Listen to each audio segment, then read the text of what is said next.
Hey guys, I'm Dov, and today I'm back with more Total War Warhammer 2 online action. We're here with Kholek, Sun Eater, and the Warriors of Chaos, going to be taking on the High Elves today.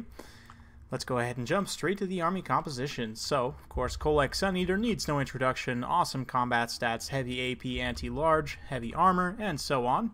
For an infantry corps, we've got 4 units of Chaos Marauders backed up by 2 chosen with great weapons, a very cool looking unit gleaming in the sun here. We've also got Laura Shadows for magic support, Enfeebling Foe, and the Penumbral Pendulum are going to be the 2 spell selections. We've got Chaos Poison Warhounds and Dragon Ogres as well. 2 units of Marauder Horsemen with throwing axes on this side, and 2 more over on this side for a total of 4. And that rounds out my army composition. Let's go ahead and take a look at the High Elves here. They've got a Princess up on a Great Eagle, which is not a very common pick at all, but it's actually, I don't think, too bad of a pick against Chaos.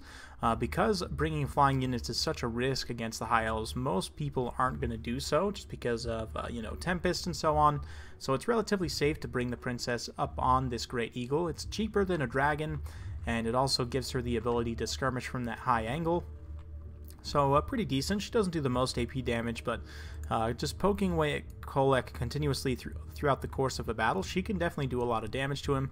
To help back her up in the sky just in case, we've got a Flamespire Phoenix as well. It's also a relatively cheap terror option, and of course has those flaming Phoenix feces that we all know and love. In terms of an infantry composition, my opponent's got a very heavy infantry corps, 2 Phoenix Guard, 3 White Lions, 2 Spearmen, and 2 Lothern Sea Guard with a Eagle Claw Bolt Thrower. His caster is going to be a Lore Master of Hoeth with just Spirit Leech, so just looking to tear away additional HP from Kholek. I'd imagine the idea is you work the Spirit Leech in tandem with the Princess to work down the Shaggoth. Kholek is the most common pick, I would say, in this particular matchup. So let's go ahead and kick it into full gear and watch what happens. So first things first, you can see just doing some early skirmishing, kind of poking away at Kholek. I'm going to be just rushing my Marauder Horsemen around the flanks to try and get a full envelop while we push the infantry line up and across the ridge here. Realize my hounds were a little bit out of position, so we're going to pull them back without taking too much of that arrow fire there. Yeah, you can see my opponent just continuously poking away, as he should. Flaming Phoenix Feces charge being dropped there.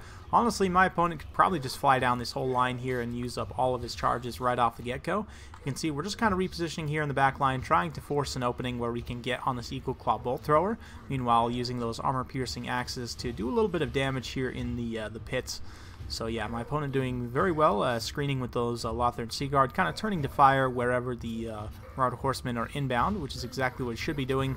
He does definitely want to have this Eagle Claw Bolt Thrower on the anti-large mode, though. In the scatter shot, it's not going to do a whole lot against Kholek. You can see we're going to be dropping a nice Penumbral Pendulum right down the line of Spearmen here, doing a ton of damage, pretty much, over 60 to 70% HP damage to that first unit of Spearmen, about 30% to the second.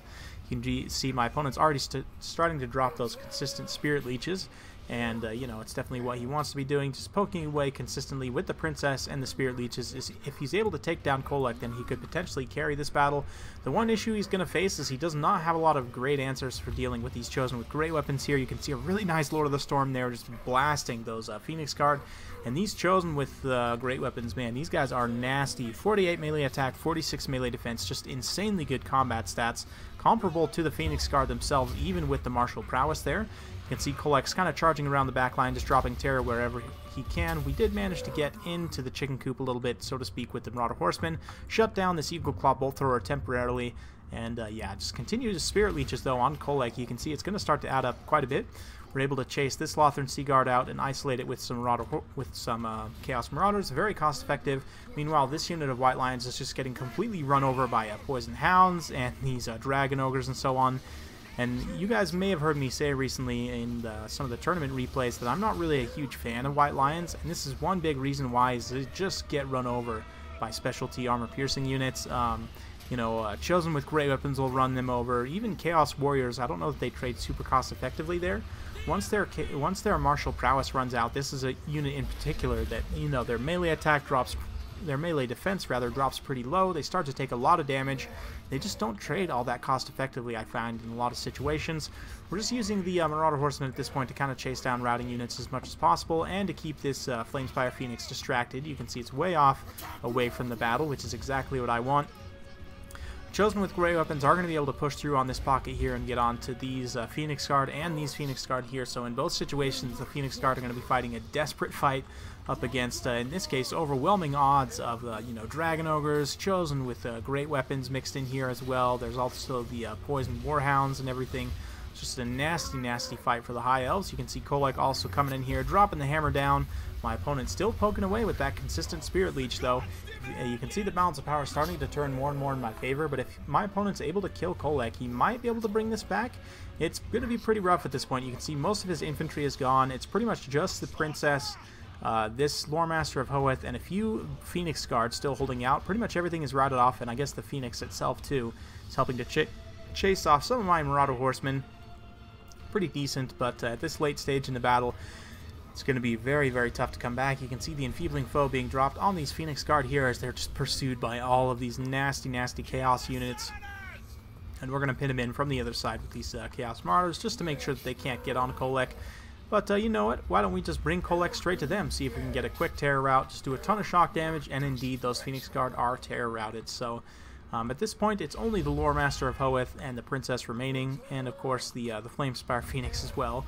Flamespire Phoenix is going to try and come down into battle here to finish off Kholek. The Spirit Leeches are also going down on him, but Kholek is a force to be reckoned with, and even if he goes down at this point, the balance of power is so heavily in my favor at this point. I still don't know that my opponent could really bring it back, especially now that this Flamespire Phoenix is elected to fight Kholek one-on-one. It's going to have a really bad day.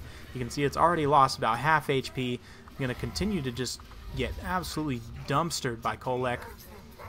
Very, very rough situation for the High Elves. We've also got a couple of Marauder Horsemen on station, finally able to return fire a little bit on this Princess here and do some damage to her up in the air.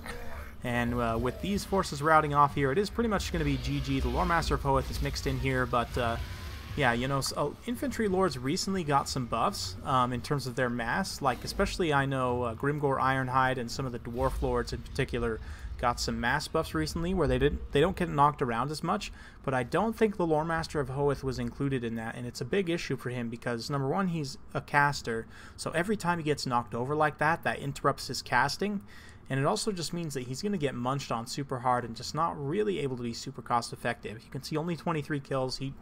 You know, between him and the Princess, they were almost able to finish off Kholek, but at the end of the day, it wasn't quite enough. He's still able to get 92 kills and tear out off most of the High Elf infantry here, so really did not trade cost effectively. Even the Phoenix Guard, you know, they got inundated by Chosen with great weapons, just took them to task, just absolutely destroyed them. So Chaos Marauders also doing very well, as did the Marauder Horsemen. Dragon Ogres, pretty decent also. But yeah, you can see just the White Lions I'm not really a big fan of. Phoenix Guard can be useful, but honestly, at the end of the day, I like a couple of his picks here. I think this Leadership Core is something kind of cool for poking away a big monstrous lord.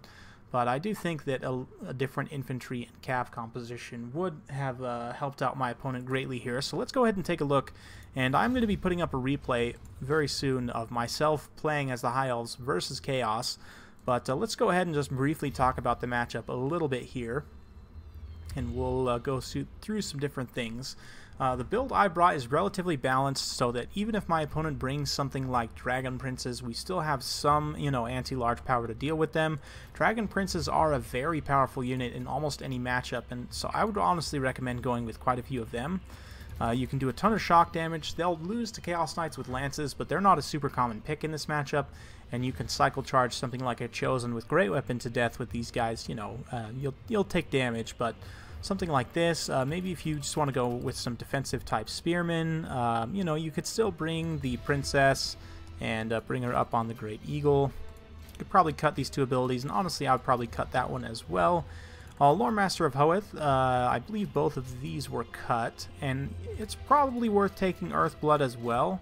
I mean, just getting that healing is going to give you a ton of value, so I would say you could probably bring both of those. Now this magic resistance one is interesting because if your opponent ends up bringing Lore of Death, this magic resistance buff could be potentially very useful. It is relatively expensive, so that's a little bit of give and take. But, you know, this is a really good starting point, I think, for a nice anti-chaos army. You could also do something like bringing a noble on a horse, just to give you some more anti-large armor piercing.